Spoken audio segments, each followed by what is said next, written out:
আসসালামু আলাইকুম। স্বাগতম বাংলাদেশের সম্পদের আজকের আয়োজনে।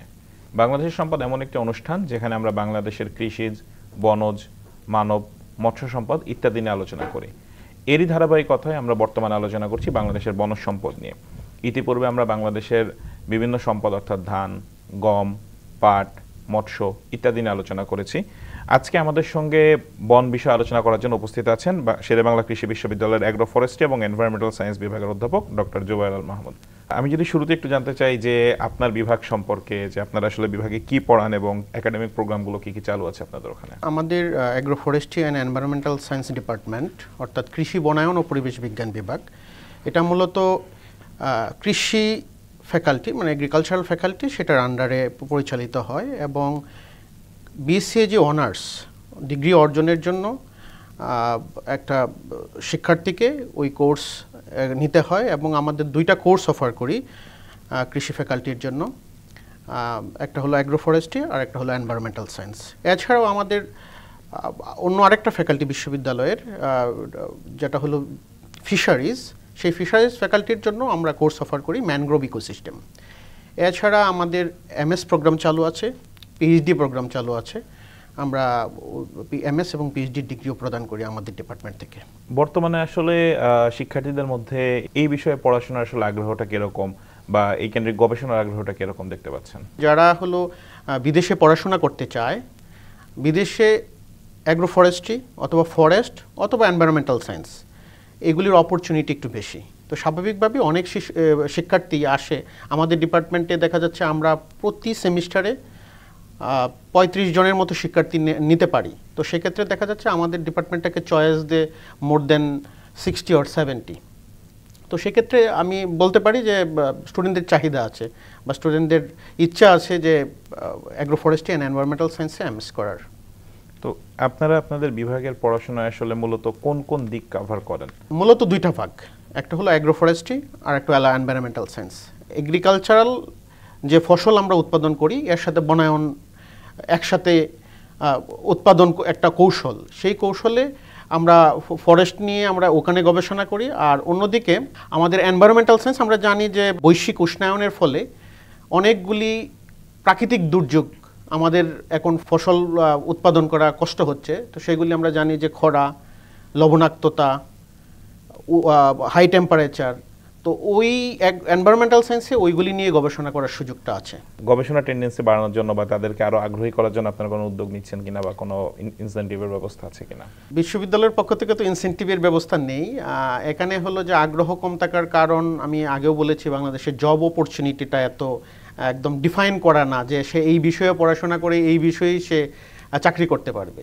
তো যেহেতু ডিফাইন করা না, তো স্বাভাবিকভাবেই হলো যে শিক্ষার্থীদের আগ্রহটা কম থাকে। এখন গভর্নমেন্ট যেখানে এই কাজটা করতে পারে, যারা হলো গবেষণায় আগ্রহী তাদেরকে প্রণোদনা দিতে পারে। একটা গবেষণা করে সেই গবেষণাটা যদি ভালো একটা জার্নালে পাবলিশ করতে পারে, সেই পাবলিকেশনের যদি প্রণোদনা থাকে, আমাদের এশিয়ারই কান্ট্রি আছে চায়না, কোনো গবেষক যদি ভালো জার্নালে সে পাবলিকেশন করতে পারে, Q1 জার্নালে পাবলিকেশন করতে পারে বা Q2 জার্নালে পাবলিকেশন করতে পারে, তাদের জন্য প্রণোদনার ব্যবস্থা থাকে। তো সেই প্রণোদনার ব্যবস্থা সেটা বিশ্ববিদ্যালয়ের থ্রুতেই হোক আর গভর্নমেন্টের থ্রুতেই হোক, যদি এই ব্যবস্থা করা হয়, আমার মনে হয় গবেষকরা আরও উৎসাহী হবে। অনেক শিক্ষার্থী আসলে যেটা বলেন যে জব অপরচুনিটি কম, তো জব অপরচুনিটিগুলো আসলে কোন কোন দিকে আছে বাংলাদেশে যারা এই বিষয়ে পড়াশোনা করবে, তাদের আসলে সেক্টরগুলো কি কি হতে পারে? ফরেস্ট নিয়ে যারা পড়াশোনা করে তাদের কয়েকটা জায়গা আছে, যে আমরা জানি ফরেস্ট ডিপার্টমেন্ট, বন বিভাগ, এখানে চাকরির সুযোগ আছে। বন শিল্প কর্পোরেশনে কাজ করার সুযোগ আছে।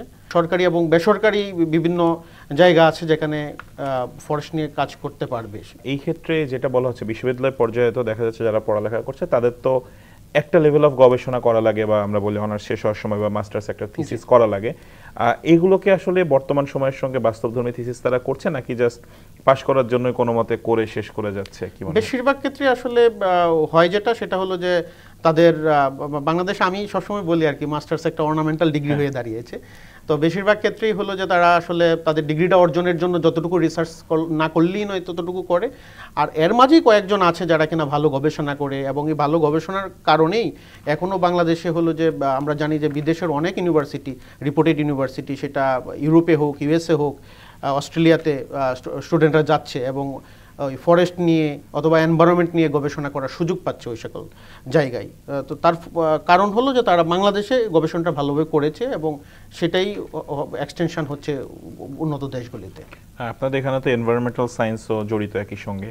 তো বর্তমান বিশ্বে তো দেখা যাচ্ছে এই বিষয়গুলোর ডিমান্ড দিন দিন বাড়ছে। আমরা প্রাইভেট সেক্টরগুলো বলি, এনজিওতে বলি যে এনভায়রনমেন্টাল সায়েন্সে যারা কাজ করছে তাদের একটা কাজের বড় সুযোগ ক্রিয়েট হচ্ছে। তো সেই ক্ষেত্রে কি আসলে শিক্ষার্থীদের কি এই দিকে আগ্রহ আছে কিনা বা তারা এই দিকে ঝুঁকছে কিনা? এখন আমরা দেখতে পাই যে অনেকেই এই ক্ষেত্রগুলোতে কাজ করছে যারা আসলে এই বিষয়ে এক্সপার্ট না। তো আসলে শিক্ষার্থীরা এই অপরচুনিটিগুলো সম্পর্কে জানে কিনা বা তারা এই কেন্দ্রিক আগ্রহ আছে কিনা? এখনকার শিক্ষার্থীরা যথেষ্ট স্মার্ট, আসলে অপরচুনিটিগুলি তারা জানে, কিন্তু মানে ক্ষেত্র অভাব থাকার কারণে দেখা যাচ্ছে যে অপর্যাপ্ত ক্ষেত্র। এই কারণে হলো যে অনেকেই পড়াশোনা করতেছে ফরেস্ট নিয়ে, কিন্তু তাদের হয়তো সেই জায়গায় পৌঁছাইতে পারতেছে না। আপনি যেটা বলছেন আসলে ওই শুধু এখন তো আসলে একটা গ্লোবাল ভিলেজ, ক্ষেত্রটা শুধু বাংলাদেশে সীমাবদ্ধ না, সুতরাং বাইরের দেশে ক্ষেত্র অনেক। আর আমরা জানি যে আসলে সারা পৃথিবীতে এখন বৈশ্বিক যে উষ্ণায়ন, এটার পিছনে আসলে ফরেস্ট একটা বড় ভূমিকা পালন করে। কিভাবে? যে আমরা জানি যে কার্বন ডাইঅক্সাইডের পরিমাণ আমরা অনেক আগে থেকেই শুনে আসছি যে 0.03%, কিন্তু বর্তমানে কার্বন ডাইঅক্সাইডের পরিমাণ আসলে 0.03% অ্যাটমসফিয়ারে না। সেই কার্বনের পরিমাণ এখন 428 ppm। যদি আমরা পার্সেন্ট দিয়ে বলি তাহলে বলতে হবে 0.042%। তার মানে কার্বন ডাইঅক্সাইড বিগত এক শতাব্দীতে প্রায় 30%-এর বেশি বৃদ্ধি পেয়েছে, যার ফলে আমরা জানি যে carbon dioxide one of the major factor যেটা কিনা বৈশ্বিক উষ্ণায়নের জন্য দায়ী। তো এই বৈশ্বিক উষ্ণায়ন যদি আমাকে কমাইতে হয় তাহলে আমাকে আসলে ফরেস্টের বিপ্লব ঘটাইতে হবে, মানে গাছ বৃক্ষরোপণ করতে হবে। তো সুতরাং বাইরের দেশগুলি এতে এইগুলি নিয়ে গবেষণা প্রচুর হয়, এবং যেহেতু আমি বলতেছি যে এটা একটা গ্লোবাল ভিলেজ, আমরা আমাদের গ্রাজুয়েট যখন তৈরি করব তার ক্ষেত্র তৈরি হয়ে যাবে পৃথিবীর কোনো না কোনো জায়গায়। তারা বাংলাদেশে সুযোগ না পেলেও পৃথিবীর অন্যান্য দেশগুলিতে সেই সুযোগটা তারা পাবে। আপনি তো একজন শিক্ষক এবং গবেষক হিসাবে, তো আপনার কাছে কি মনে হয় যে এখানে একটা চেক অ্যান্ড ব্যালেন্সের ইস্যু তো থাকে, যে বাংলাদেশের জনসংখ্যা তো অনেক বেশি, তো সেই ক্ষেত্রে দেখা যাচ্ছে কৃষি জমি বা বন ধ্বংস করে সেখানে জনগণের থাকার জন্য বাসস্থান করা লাগছে। এটাও যেমন জরুরি, আবার আমাদের তো বন রক্ষা করাও জরুরি। তো এই চেক অ্যান্ড ব্যালেন্সটার ক্ষেত্রে আপনার মতামত কি, বা আপনি কিভাবে চিন্তা করেন? আমরা জানি আমাদের জনসংখ্যা বৃদ্ধি পাচ্ছে, এটা তো খুব স্বাভাবিক, এবং এরা 2050 সাল নাগাদ সারা পৃথিবীর জনসংখ্যা দাঁড়াবে আসলে প্রায় 9 বিলিয়ন, আর বাংলাদেশের জনসংখ্যা দাঁড়াবে প্রায় 25 কোটিতে। তো সেই অবস্থায় আসলে ইন্ডাস্ট্রিয়ালাইজেশন হবে মানুষের বেসিক নিডগুলি পূরণ করার জন্য। তো স্বাভাবিকভাবেই মানুষের থাকার জন্য, বাসস্থানের জন্য বলা হচ্ছে যে বন কাটতে হবে, ডিফরেস্টেশন হচ্ছে। কিন্তু আমাদের আসলে যে সকল প্রাকৃতিক বন আছে সেই প্রাকৃতিক বনগুলিতে যাওয়া যাবে না। প্রাকৃতিক বনগুলিতে যদি আমরা ধ্বংস করে ফেলি তাহলে আমাদের যে ন্যাচারাল হ্যাজার্ডগুলি আছে সবচেয়ে বেশি আসবে।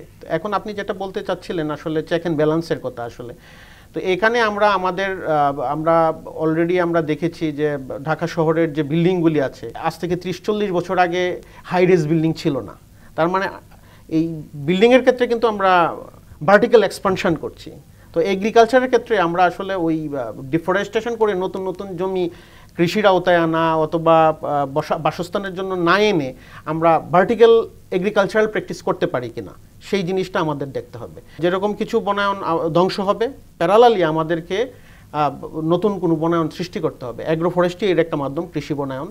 এছাড়া আমাদের যে বসতবাড়ি আছে যেটাকে হোমস্টে অ্যাগ্রো ফরেস্ট্রি বলি, সেটাকে আরও ইমপ্রুভ করার সুযোগ আছে। আমাদের সামাজিক বনায়নের সুযোগ আছে। আমরা কিন্তু বাংলাদেশের যে হাইওয়ে রুটগুলিতে এগুলিতে কিন্তু প্রপার প্ল্যান্টেশন এখনো দেখা যায় না। তো আমরা সেই জায়গায় প্রপার প্ল্যান্টেশন করতে পারি। ইভেন আমাদের বিভিন্ন জায়গায় নদীতে বিশেষ করে চর পড়ছে, এই চর ল্যান্ডগুলিকে কিন্তু আমরা এফরেস্টেশনের আওতায় নিয়ে আসতে পারি।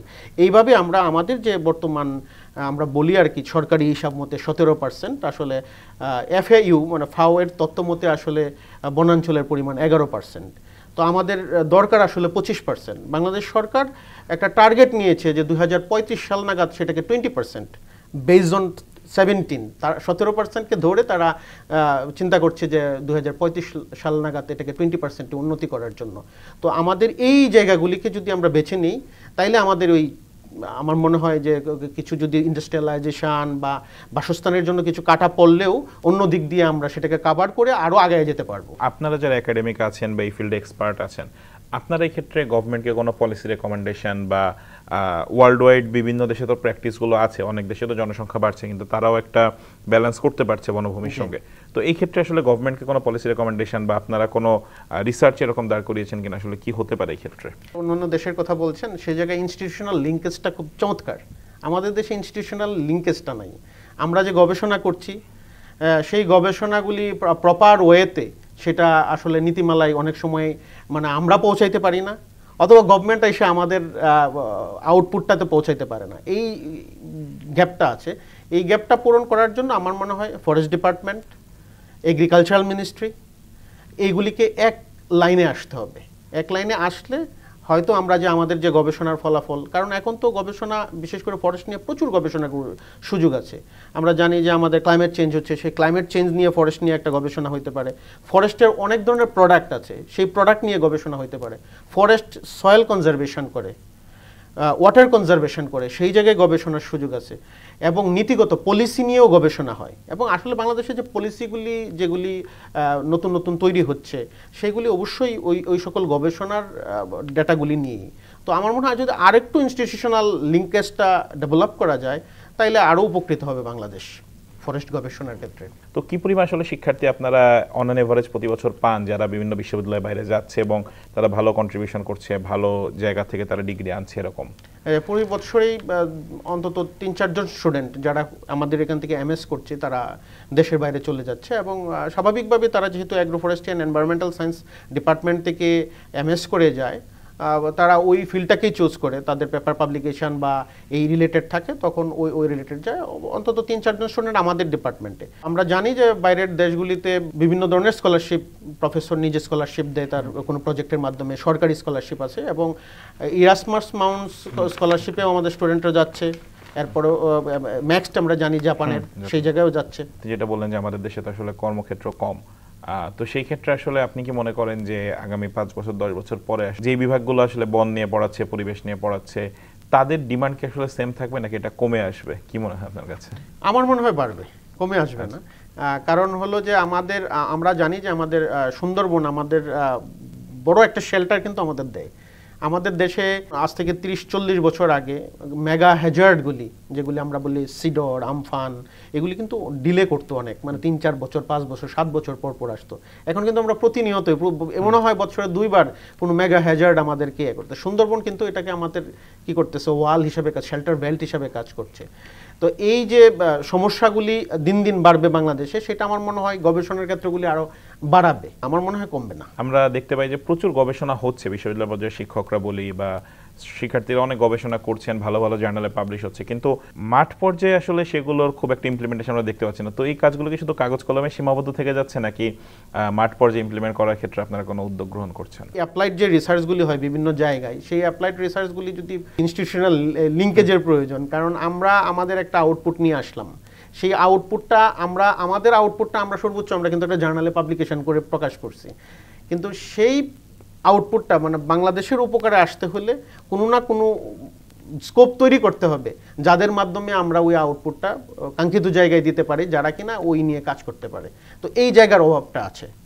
আমরা জার্নালে পাবলিকেশন করি, আমাদেরকে শান্ত থাকতে হচ্ছে। আমরা এর বাইরে আসলে আমাদের করণীয় না। আর বিশ্ববিদ্যালয়গুলি এর বাইরে আসলে এই বাংলাদেশের প্রেক্ষাপটে এর বেশি কিছু করার নেই আর কি। বাংলাদেশের জলবায়ু আসলে স্টেবল না, যে অতিবৃষ্টি হচ্ছে, অনাবৃষ্টি হচ্ছে, হুট করে খরা হয়ে যাচ্ছে, হুট করে একটা দুর্যোগ চলে আসছে। তো এই যে এই সমস্যাগুলো হচ্ছে, এই সমস্যাগুলো আসলে দূরীকরণে আপনার ওপিনিয়ন কি, যে আমরা আমাদের যে ফসলগুলো আছে সেগুলোকে আসলে কিভাবে দুর্যোগের সঙ্গে মোকাবেলা করার জন্য উপযোগী করে করতে পারি? কারণ দেখা যাচ্ছে অনেক জায়গায় হঠাৎ করে বন্যা হলো, সম্পূর্ণ জমি ধান তলিয়ে গেল।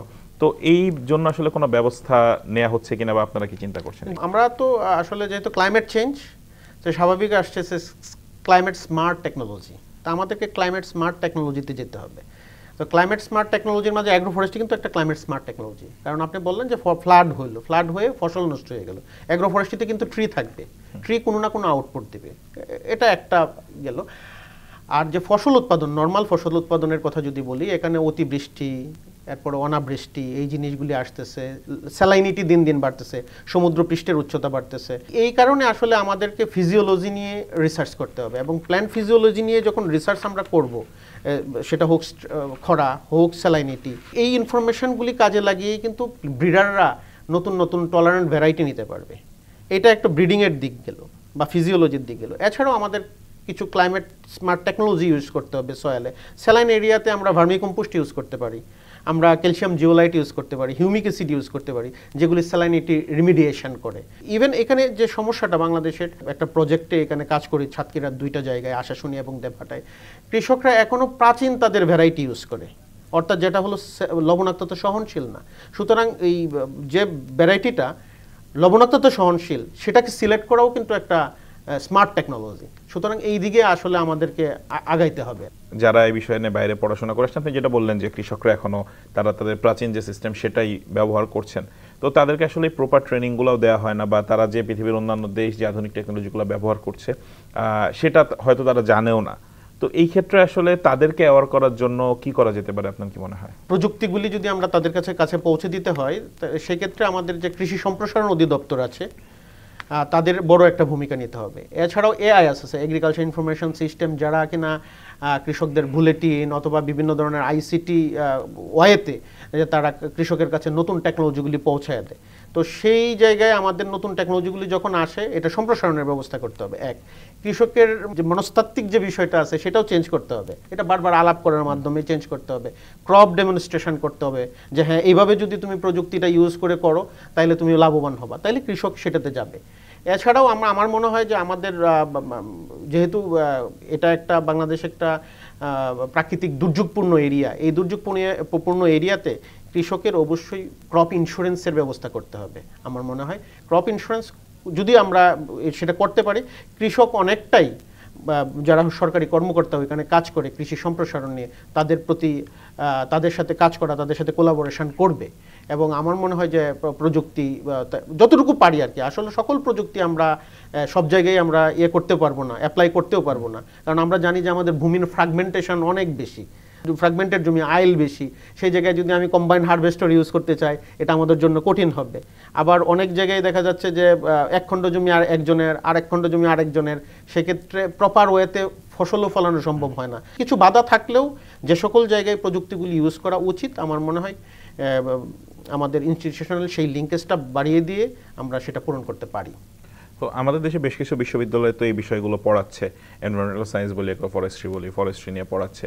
তো আমাদের শিক্ষার্থী যারা, তারা কি আসলে এই নতুন টেকনোলজিগুলো সম্পর্কে শিখতে পারছে কিনা? আমাদের কারিকুলামগুলো কি দেশের বিভিন্ন বিশ্ববিদ্যালয়ে সেভাবে আপডেট, সময়ের সঙ্গে তাল মিলে আপডেট করা হচ্ছে কিনা, নাকি সেই পুরনো কারিকুলাম, পুরনো বই? আমরা এখন অনেক ইউনিভার্সিটিতে দেখতে পাই যে হয়তো এখনো একটা মানে অনেক শিক্ষক লেকচার দিয়ে যাচ্ছেন, বই হয়তো 70s 80s এর বই তিনি পড়িয়ে যাচ্ছেন।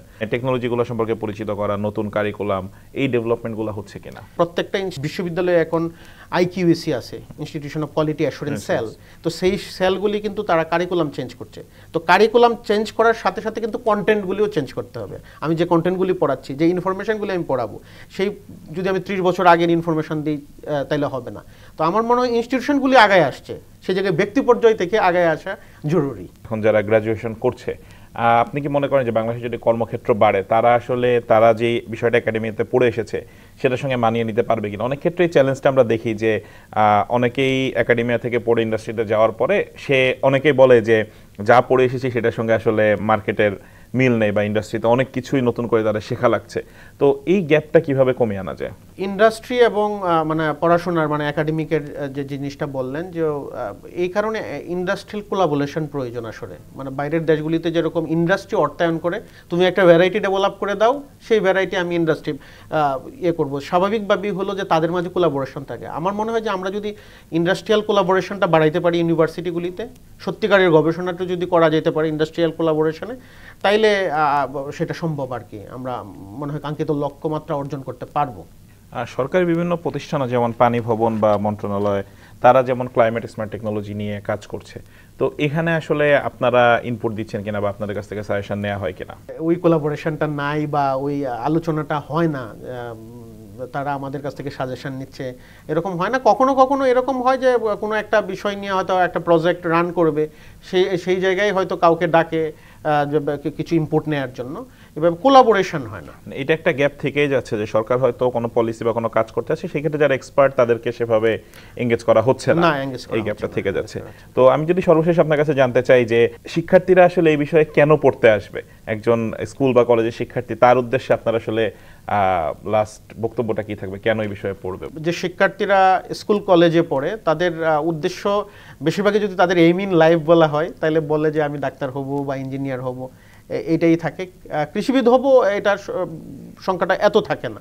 অনেকেই হলো যে ইঞ্জিনিয়ারিংয়ের জন্য পড়াশোনা করে, ইঞ্জিনিয়ারিং কোনো একটা ইনস্টিটিউশনে ভর্তি হবে কিন্তু চলে যায় অন্য জায়গায়। তো সেক্ষেত্রে হলো যে আসলে চাহিদা অনুযায়ী সে কিন্তু কাঙ্ক্ষিত জায়গায় আসতে পারে না। যখন চলে আসে, যে যেভাবেই আসুক, প্রতিষ্ঠানে আসে, তখন তাকে এটাকে এনজয় করতে হবে, যে ডিগ্রিটাই সে অর্জন করে। তো আমি যদি বলি যে আমাদের যদি ফরেস্ট নিয়ে গবেষণা কেউ করতে চায়, ফরেস্ট নিয়ে যদি পড়াশোনা করতে চায়, ফরেস্টের বিভিন্ন স্কোপ বাংলাদেশে যেরকম আছে, চাকরির ক্ষেত্র আছে, বিদেশেও প্রচুর চাকরির ক্ষেত্র আছে। তো সেক্ষেত্রে আমার মনে হয় ফরেস্ট নিয়ে যদি কেউ পড়তে চায়, কেউ যদি গবেষণা করতে চায়, এটার সুযোগ অফুরন্ত। এবং এই যে বর্তমান যে ক্লাইমেট চেঞ্জ, সেই ক্লাইমেট চেঞ্জ এই সুযোগটাকে মনে হয় আরও বাড়িয়ে দেবে। তো আমি মনে করি যে যদি কেউ চায় পড়াশোনা করতে, তার জন্য এটা ভালো কিছুই বয়ে আনবে। এবং সফলতা আসলে সফল হওয়া যায় সব জায়গায়ই। তো আমার মনে হয় বন বা বনজ শিল্প নিয়ে যদি কেউ কাজ করে সে সফল হতে পারবে। অনেক ধন্যবাদ আপনাকে এতক্ষণ আমাদের সময় দেওয়ার জন্য এবং আপনার মূল্যবান পরামর্শ আমাদেরকে দেওয়ার জন্য। সুপ্রিয় দর্শক, এতক্ষণ আমরা কথা বলছিলাম ডক্টর জোবায়ের আল মাহমুদের সঙ্গে। তিনি জানালেন যে বাংলাদেশে আসলে বন বা পরিবেশ সংক্রান্ত শিক্ষার বর্তমান অবস্থা কি, এবং বাংলাদেশের শিক্ষার্থীরা যারা, তারা এই বিষয়ে কেন পড়াশোনা করতে পারেন, তাদের জন্য কি কি সুযোগ রয়েছে।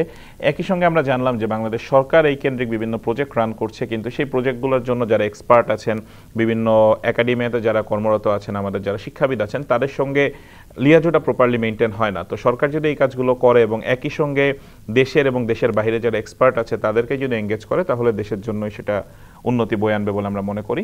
এতক্ষণ আমাদের সঙ্গে থাকার জন্য আপনাদের সবাইকে অনেক ধন্যবাদ।